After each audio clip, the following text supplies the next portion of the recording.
হরে কৃষ্ণ।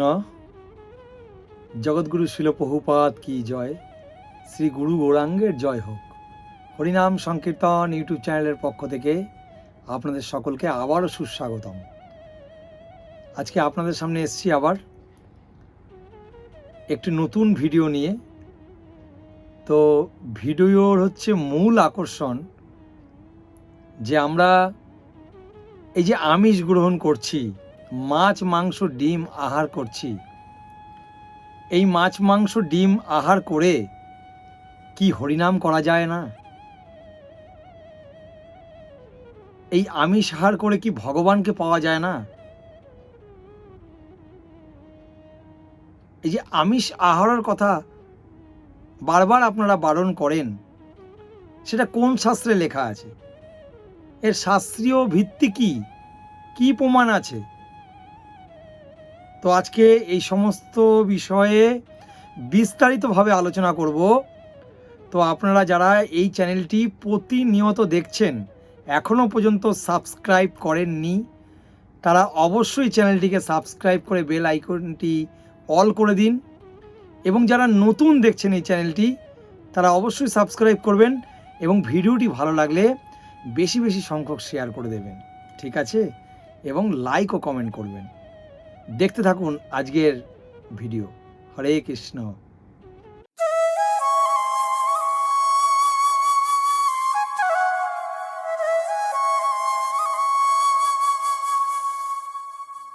হরে কৃষ্ণ। তো মাছ মাংস খেয়ে কি হরিনাম করা যায় না? ভগবানকে পাওয়া যায় না? এটি কোন শাস্ত্রে আছে? তো আজকে এই বিষয়ে বিশদভাবে আলোচনা করব। তো আপনারা ধৈর্য ধরে ভিডিওটি দেখবেন, দয়া করে ভিডিওটি কাটবেন না, না কেটে দেখুন, তাহলে পুরো বিষয়টা বুঝতে পারবেন। তো শাস্ত্র প্রমাণ দেওয়ার পূর্বে কিছু আলোচনা করা যাক।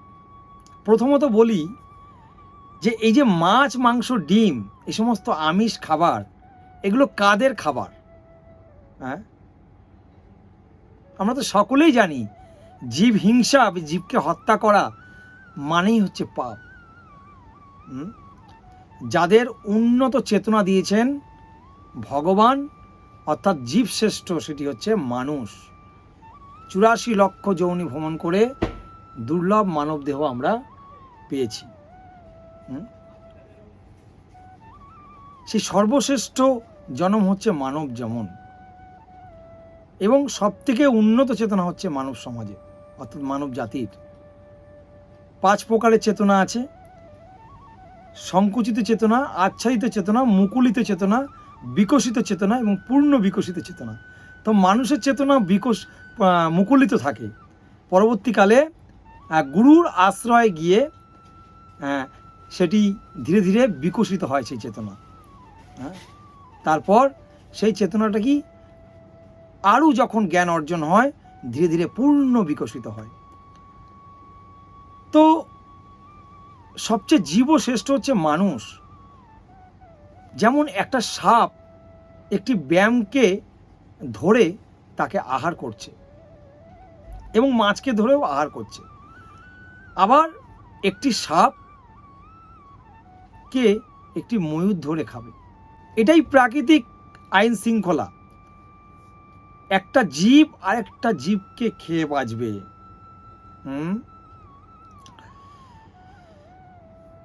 এবং একটা জীব আরেকটা জীবকে খেয়ে যে জীবন ধারণ করবে, এটা শাস্ত্র অনুমোদিত। তাই এইসব প্রাণীদের, অন্য প্রাণীদের হত্যা করে খেলেও তার ফলে তাদের কোনো পাপ হয় না। তো বর্তমানে কলিযুগ চলছে। আজ থেকে প্রায় 5,500 বছর পূর্বে যখন পৃথিবীতে দাপর যুগ শেষ হয়েছিল, তখন কলি মহারাজ প্রবেশ করেছিলেন। তখন এই পৃথিবীর শাসনকর্তা শ্রী অর্জুনের প্রপুত্র পরীক্ষিত মহারাজ কলিকে প্রথম আশ্রয় প্রদান করেছিলেন। জীব হিংসুক ব্যক্তিদের মধ্যে, অর্থাৎ যারা নিরীহ প্রাণীদের হত্যা করে খাদ্য হিসেবে জীবন ধারণ করে, তাদের মধ্যে কলি সর্বদা প্রবেশ করবে। এই কলিযুগের 4টি মূলত পাপ কার্য: আমিষ আহার বর্জন, নেশা, দ্রুতক্রিয়া, আর হচ্ছে অবৈধ সঙ্গ। এই 4টি ওই জন্য আমাদের বর্জন করতে হয়। এই 4টির মধ্যে কলি অবস্থান করে, কারণ ধর্ম 4টি পায়ার উপর দাঁড়িয়ে আছে। ধর্মের 4টি স্তম্ভ: সত্য, শৌচ, তপ, দয়া। তো আমাদের আমিষ যখন আমরা আহার করব, আমিষ আহার করলে দয়া নষ্ট হয়ে যায়। বুঝতে পারলেন? সেই জন্য ধর্মকে রক্ষা করবার জন্য আমাদের এই 4টি পাপ কর্ম থেকে বিরত থাকতে হয় মূলত। তো আসুন এবার কিছু আমরা শাস্ত্রীয় প্রমাণ দেওয়ার চেষ্টা করি। শাস্ত্রীয় প্রমাণ, হ্যাঁ, শাস্ত্রীয় প্রমাণ হচ্ছে মনু সংহিতায় 5ম অধ্যায়ের 55 নম্বর শ্লোকে বলা হয়েছে, মাংস ভক্স ইতা মূত্র যস্য মাংস মি হাদম দহম এতস্মান্ন শস্য মাংসত্ব প্রবন্ধন্তি মনীষীণ। মনীষীদের দ্বারা মাংস কথাটির অর্থ ব্যাখ্যা করা হয়েছে, মাংস খাদ্যতি ইতি মাংস, অর্থাৎ সেও আমাকে যেই রূপ খাচ্ছে আমিও তাকে খাচ্ছি। অর্থাৎ ইহলোকে আমি যার মাংস ভক্ষণ করছি, পরলোকে আমাকেও সেও ভক্ষণ করবে, এ বিষয়ে কোনো সন্দেহ নেই। আর যেসব দাম্ভিক ব্যক্তি এই ইহলোকে দম্ভ প্রকাশ করবার জন্য যজ্ঞের অনুষ্ঠান করে এবং সেই যজ্ঞে পশুবধ করে, পরলোকে তারা বৈশস্য নামক নরকে নিক্ষিপ্ত হয়। শ্রীমদ্ ভাগবতমের 5ম স্কন্ধের 18 নম্বর অধ্যায়ে এই নরকের 28টি বিশদভাবে বর্ণনা করা আছে। আপনারা একটু পড়ে দেখবেন। শাস্ত্রীয় প্রমাণ, যমদূতরা তাদেরকে অসহ্য যন্ত্রণা দেয়। এবং শ্রীমদ্ ভাগবতমের 11 অধ্যায়ের 5ম নম্বর শ্লোকের 11 স্কন্ধের 5ম অধ্যায়ের 15 শ্লোক, সেখানে উল্লেখ করছে যে শুধু অসীম তীব্র যন্ত্রণায় ভোগ করতে থাকে। যারা নরকের অস্তিত্ব বিশ্বাস করে না, তারা নরকে গিয়েই একমাত্র বিশ্বাস করবে। যারা ইহলোকে বিশ্বাস করছে না, তারা একমাত্র নরকে গিয়েই বিশ্বাস করবে যে এই বিষয়টি সত্যি কি না, পাপের ফল নরকে যেতে হয় কিনা, পাপের ফলে এ বিষয়ে লেখা আছে। কথাটা আমাদের হৃদয়ে কষ্ট লাগলেও অতি বাস্তব কথা এবং প্রকৃত শাস্ত্র প্রমাণিত। এছাড়া শ্রীমদ্ ভাগবতমের 5ম স্কন্ধের 26 নম্বর অধ্যায়ের 31 নম্বর শ্লোকে বলা হয়েছে, যারা পশু বলি দেয় তারা হচ্ছে ভৈরব বা ভদ্রকালী, বিভিন্ন দেবদেবীর যারা পূজা করে পশু বলি দিয়ে, হিংসা কবলিত সেই পশু যমালয় রাক্ষস হয়ে, সেই পশু যমালয় রাক্ষস হয়ে ঘাতকের মতন সুতীক্ষ্ণ অস্ত্র দিয়ে তাদের বধ করে। যেরকম খুব ধারালো অস্ত্র দিয়ে সেই পশুটিকে বধ করা হয়েছিল, তেমনি সেই পশুটি পাল্টা এই প্রাণীটিকে, যেই মানুষ বধ করেছিল, তাদেরকে আঘাত করে এবং আঘাত করতে করতে করতে করতে তাকে বধ করে। ইহলোকে যারা পশুর রক্ত পান করে আনন্দে নিত্যগৃত করে, সেই সব হিংসাশ্রিত পশু সেই রূপে পরলোক হিংসারিকে রক্ত পান করে তারা নিত্য গীত করে করতে থাকে আনন্দে, তাদের রক্ত পান করে। বুঝতে পারলেন কত নৃশংস ব্যাপার। মাছ মাংস হচ্ছে উগ্র রাজসিক, মাছ মাংস হচ্ছে রাজসিক খাবার এবং তামসিক খাবার, যা মানব মনের পশুবৃত্তি বাড়িয়ে তোলে, ধীরতা ও পবিত্রতা নষ্ট করে। উদ্ভিজ্জ খাদ্য সাধারণত দেহ এবং মনের সত্ত্বগুণ বাড়িয়ে দেয়। সাত্ত্বিক খাবার, রক্ত মাংস কাটা দিয়ে যে সমস্ত খাদ্য, সেগুলো ঘোরতম। শ্রীমদ্ ভাগবত গীতায় 17 নম্বর অধ্যায়ের 10 নম্বরে ভগবান নির্দেশ দিয়েছেন, এই অস্পৃশ্য খাদ্য তামসিক ব্যক্তিদের প্রিয়। চামেধং ভোজনং তামসম প্রিয়ম। পিচাস, রাক্ষস, বিভিন্ন হিংস্র প্রাণীরা রক্ত মাংস তারা আহার করে। এগুলো মানুষের আহার্য নয়। আপনারা দেখবেন যে যারা সাত্ত্বিক আহার করে, যারা সাত্ত্বিক, তাদের যে দাঁতের চোয়ালটা দেখবেন এরকম বসানো। দেখবেন মানুষ, গরু, ছাগল, এদের চোয়ালের সাথে আমাদের চোয়াল মিলে যায়। আর যারা হিংস্র প্রাণী, যারা টেনে টেনে রক্ত মাংস ছিঁড়ে ছিঁড়ে খায়, কুকুর, বাঘ, সিংহ, তাদের কিন্তু চোয়ালটা দেখবেন অন্যরকম। ভগবান তৈরি করেছে সেমন, মানুষের আহার্য নয় এই সমস্ত খাদ্য। শ্রীমদ্ ভাগবতমে 4th স্কন্ধে 18 নম্বর অধ্যায় 21 নম্বর শ্লোকে আরও বলছেন যে যক্ষ, রাক্ষস, ভূত, পিশাচরাই মাছ মাংস আহারে একমাত্র অভ্যস্ত হয়। বুঝতে পারলেন?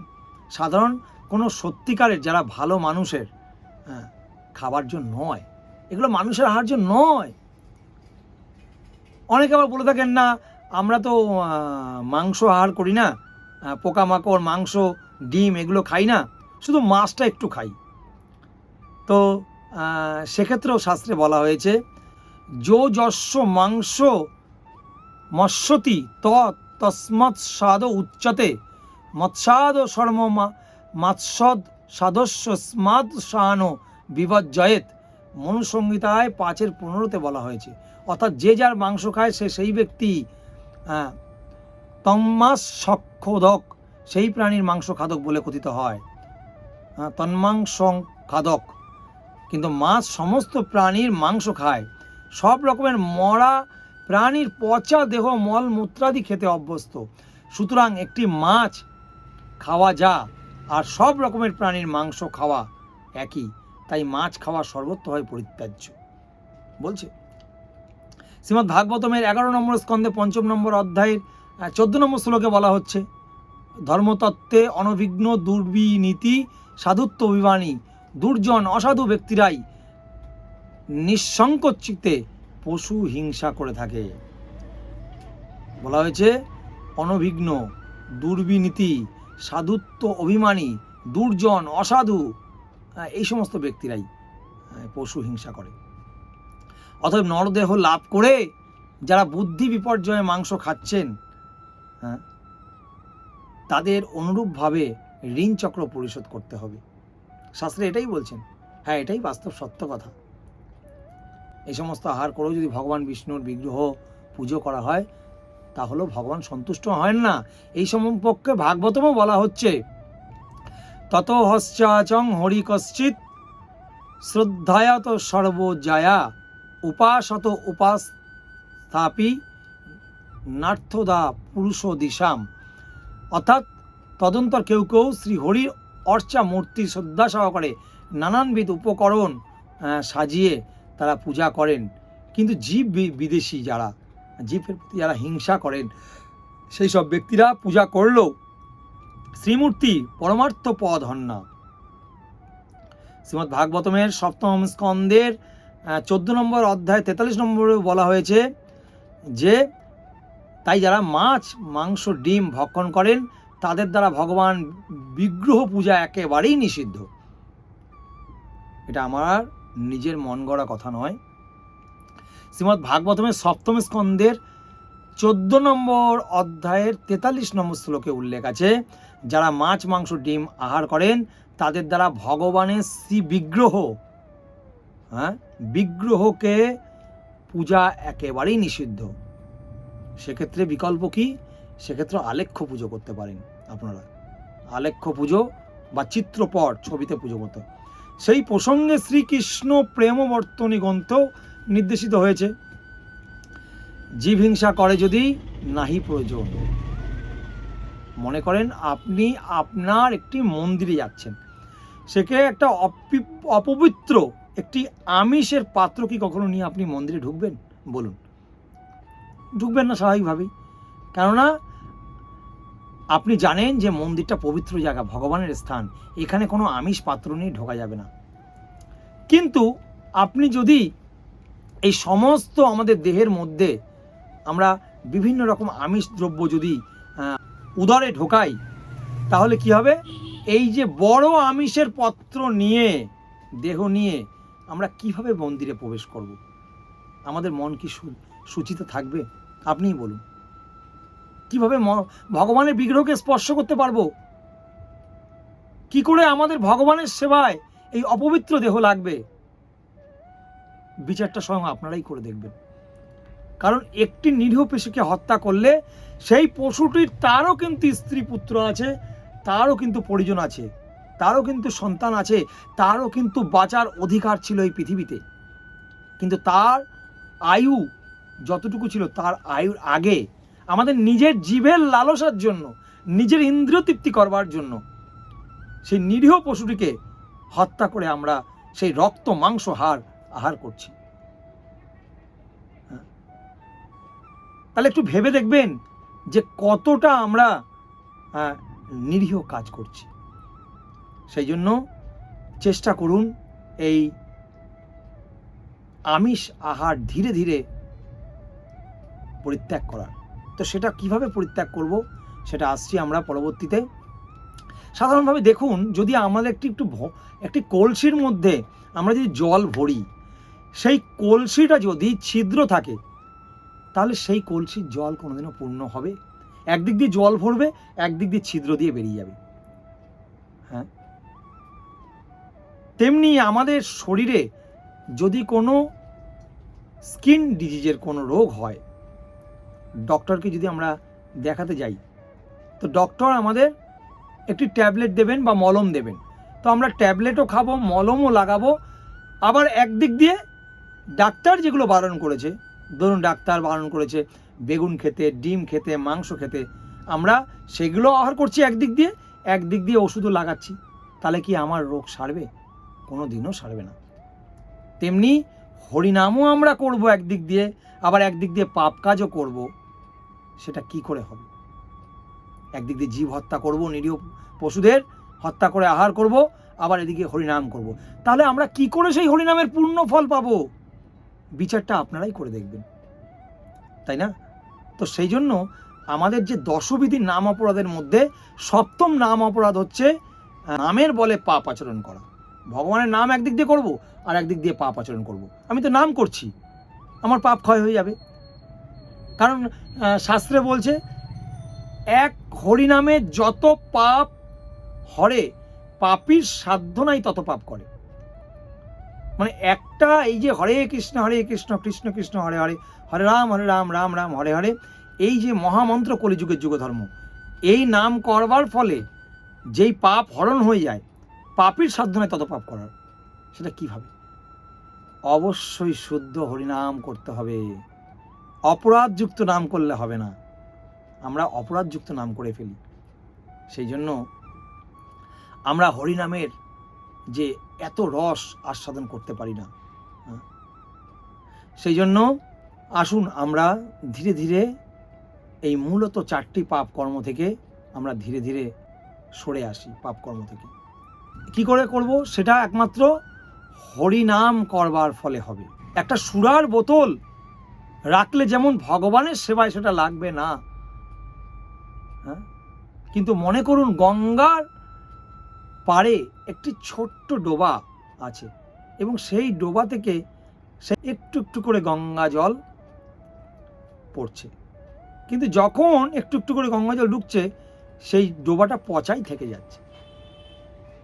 তবে একটু একটু করে ঢুকতে ঢুকতে যখন ওই গর্তটা বড় হয়ে যাবে এবং গঙ্গার ঢেউ এসে যখন ওই পচা ডোবাটাকে পবিত্র গঙ্গা জলে পরিপূর্ণ হয়ে যাবে, তখন স্বয়ং ওটা গঙ্গা জল হয়ে যাবে। স্বয়ং গঙ্গা জল হয়ে যাবে। তেমনি আমরা সকলেই অপবিত্র থাকি, কিন্তু এই পবিত্র গঙ্গা সম হরিনাম জপ করতে করতে যখন এই হরিনামের প্রভাবে বন্যায় বয়ে যাবে, তখন আমাদের সমস্ত পচা দেহরূপ ডোবা খানাও একদিন পবিত্র গঙ্গায় রূপান্তরিত হবেই। এই বিষয়ে কোনো সন্দেহ নেই। অর্থাৎ হরিনামের প্রভাবে একদিন আমরা সমস্ত কিছু পরিত্যাগ করে দিয়ে পবিত্র শুদ্ধ ভক্তে রূপান্তরিত হয়ে যাব। সেই জন্য আসুন আমরা সকলে মিলে এই কলিযুগের যুগধর্ম হরে কৃষ্ণ মহামন্ত্রর মাধ্যমে, শুদ্ধ হরিনাম জপের মাধ্যমে ধীরে ধীরে এই পাপ কাজ থেকে আমরা বিরত থাকতে পারি। বুঝতে পারলেন? কেননা যদি আমরা একদিক দিয়ে আমিষ আহারও করি, একদিক দিয়ে ভগবানের নামও করি, তাহলে আমরা ঈশ্বর কি করে লাভ করব? কারণ আমরা যেই আহারগুলো করছি সেগুলো তো ভগবানের সেবায় লাগছে না।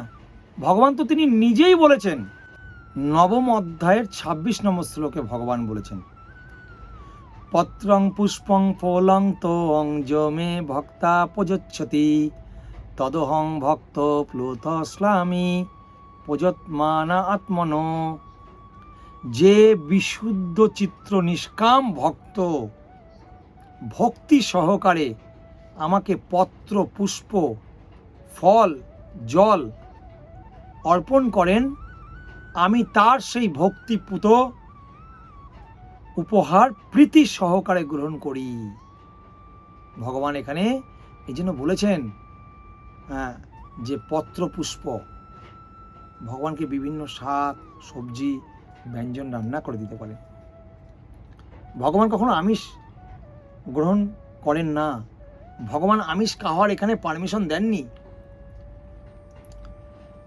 এছাড়া 10ম অধ্যায়ের 10 নম্বর শ্লোকে ভগবান বলছেন যে তেষাং সতত যুক্তানাং ভজতাং প্রীতিপূর্বকম দদামি বুদ্ধি যোগং তং যেন মামু পর্যান্তিতে। যারা ভক্তি যোগ দ্বারা প্রীতিপূর্বক আমার ভজনা করে নিত্যযুক্ত, আমি তাদের শুদ্ধ জ্ঞানজনিত বুদ্ধিযোগ দান করি, যার দ্বারা তারা আমার কাছে ফিরে আসতে পারে। বুঝতে পারলেন? তো ভগবানকে কিভাবে কাছে ফিরে আসতে হবে ভগবান পরিষ্কার বলে দিচ্ছেন। যারা ভক্তিযোগ দ্বারা প্রীতিপূর্বক আমার ভজনা করেন, প্রীতিপূর্বক, তো সেই জন্য সর্বধর্মান্নাং পরিত্যাজ্যং মাম একাং শরণং ব্রজ অহং তাং সর্বপাপেভ্য মোক্ষাস্যামি মা শুচো। ভগবান বলেছেন 18 অধ্যায়ের 66 নম্বর শ্লোকে, একদম লাস্ট ভগবান বলে গেলেন যে তুমি সর্বপ্রকার